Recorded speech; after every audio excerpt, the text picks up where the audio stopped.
$2,500 the first week of September, and then the second week I made $2,600, and then the third week I made $2,700, and then the fourth week I made $2,400 or something, and it added up to $10,016. Yep.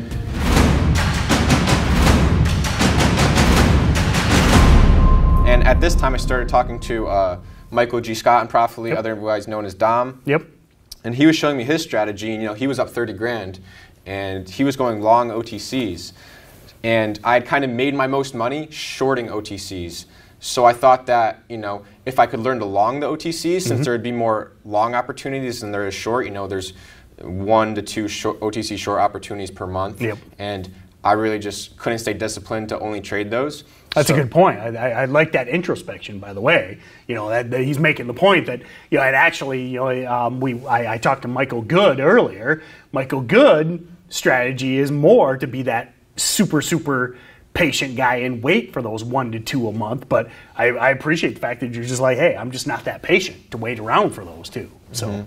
So I started learning his OTC long setup, and I took some time off, and I was still working my valet throughout this whole entire time, and I was still, saving up money, paying bills or whatever. I like that you keep that, especially when you're learning trading, man. If you've got some sort of at least consistent income, stick with it, especially in the learning phase, so that you can at least you can buy food, really. if you have a rough month, and not have to worry about wiring money out of your account. And taking money out of your trading account. Yep. So I was learning from him, and then this was probably about August I started trading again, and that's when CVSI, the day I started trading was when CVSI started the first breakout over $2. Okay, yep. And it ran for a month all the way to 9. So I got to watch that trade every single day, and I tried trading it, and I failed, but I made money here and there, but I would lose money. I think I still made money on the ticker, but not as much as I should have from what I know now. But then I went out and visited Dom, and I saw him make $7 grand in 2 weeks trading all the OTC wheat stocks. Okay. And I had lost $500 while he made $7 grand, and he was right next to me. Right. So I felt like an idiot. I was like, can I really do this? Like, he just made $7 grand, he was right next to me, and I still lost $500. Yep. So, now I'm probably down like $1 grand or something overall, which is still not the end of the world. No. And well, then, I mean, how far in are we here, roughly? So all of 2017 studying, and now August of 2018. So we're a year and a half in. And you're down $1,000. I mean, that's not bad. I mean, really, it's not bad. And then I went home, and I just felt like I knew what to do. And from there, I made $2,500 the first week of September, and then the second week I made $2,600, and the third week I made $2,700, and then the fourth week I made $2,400 or something, and it added up to $10,016. Yep. And I had my first 10 grand month, and I was super stoked. I was like, okay, I can really do this. And then October came along, and I made a little bit more. I made like 13,000, 14,000 or something, and just like that, I was up 25 grand on the year, and like that's a decent amount of money for 19 years old. Oh yeah, in 2 months of work. In 2 months of work, yeah. Sitting at a computer clicking a mouse. Yep. Yeah. And then from there, I mean, November and December were kind of slow, but I still profited. Between those 2 months, I made another 5 figures, and I ended up the year up 30,000 something.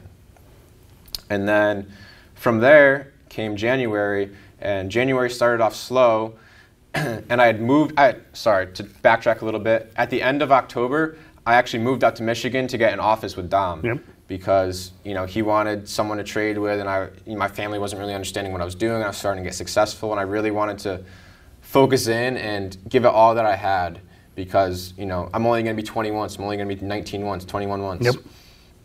And through that time, I kept developing, and then January came, and it started off slow, and Fannie Mae came along, and we started buying it with a 1 to 2 cent stop.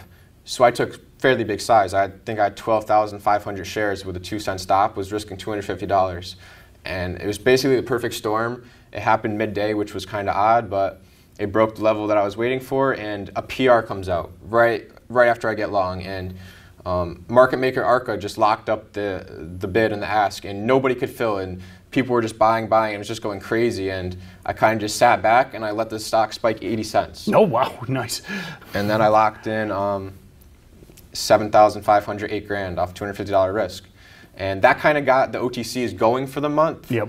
And from there, it was just I was pretty much green from that day on to the end of February, and I had locked in 65 grand in 6 weeks. Jeez. And then I crossed the 100K mark at the last day of February. It was a panic dip buy in SHMP.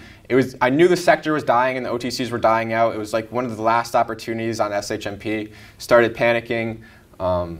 It was around 30 cents or something, and I bought 100,000 shares at 32, flipped it at 35 or something, made 2 or 3 grand.